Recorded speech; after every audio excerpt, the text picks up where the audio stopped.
Seorang menantu perempuan menjadi otak pembunuhan terhadap mertuanya sendiri di Kota Kendari, Sulawesi Tenggara dengan modus menjadi korban begal. Kasus kematian Mirna berusia 51 tahun dengan modus begal pada tanggal 4 April lalu di Kecamatan Poasia, Kendari, Sulawesi Tenggara akhirnya terungkap. Ternyata kasus pembunuhan berencana ini dilakukan oleh Novi yang tidak lain adalah menantu korban.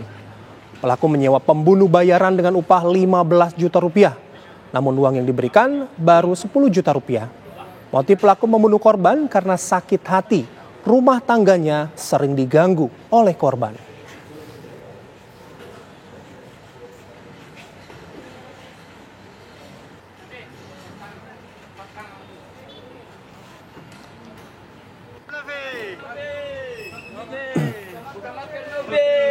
Novi, buka masker. Menangis kok, Novi. Ketemu di surga. Selamat ki. Ya. Hati-hati Novi. Yang satu kasih dulu peluru kakinya satu.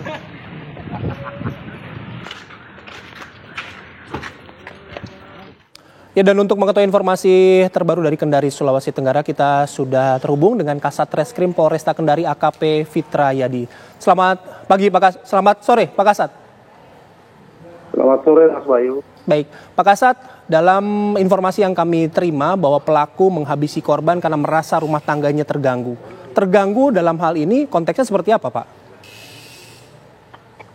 Jadi mohon izin dapat saya sampaikan bahwa sebelum tanggal 7 di hari Minggu sebelum kejadian itu, seorang perempuan yang bernama ND itu sudah merencanakan untuk melukai keluarga suaminya, termasuk suami sendiri dan mertuanya yang berkorban. Kemudian si ND ini mengajak mertuanya untuk jalan-jalan membeli kebutuhan lebaran. Namun ternyata sudah melakukan perjanjian dengan satu orang pria yang berinisial MF, yang akhirnya melakukan pembunuhan di dalam mobil milik sang menantu, sehingga terjadi kematian terhadap korban yang bernama Ibu Mirna ini. Motif dari terjadinya pembunuhan ini adalah menantu ini sakit hati kepada mertua karena sering mengurus dan mengganggu rumah tangga anaknya, sehingga dilakukanlah perencanaan pembunuhan terhadap suaminya, terhadap mertuanya, yang seorang pria berinisial FF ini yang sudah dijanjikan jutaan rupiah uang dan bahkan sudah memberikan 10 juta lebih pada pelaku pembunuhan. Oke, si pelaku ini mendapatkan informasi untuk menggunakan jasa pembunuh bayaran dari mana? Apakah mereka sudah mengenal sebelumnya, Pak? Baik ya, pelaku yang berinisial NF ini adalah tetangga dari ND. Kebetulan mereka masa-masa kecilnya itu bertetangga. Namun setelah tersangka perempuan ini menikah, itu sudah di lain kompleks. Dan sudah mengenal karakter dan saling mengenal, kemudian mengajak untuk melakukan tindak pidana pembunuhan terhadap mertuanya ini, dan dirancang sedemikian rupa seolah-olah terjadi pembegalan terhadap korban.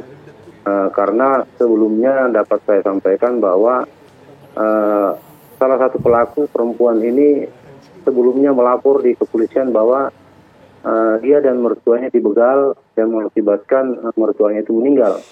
Setelah kami melakukan penyelidikan, kemudian kami tingkatkan penyidikan dan kami menyimpulkan bahwa tersangka sebenarnya adalah si perempuan, dan alhamdulillah di hari ke-9 setelah kejadian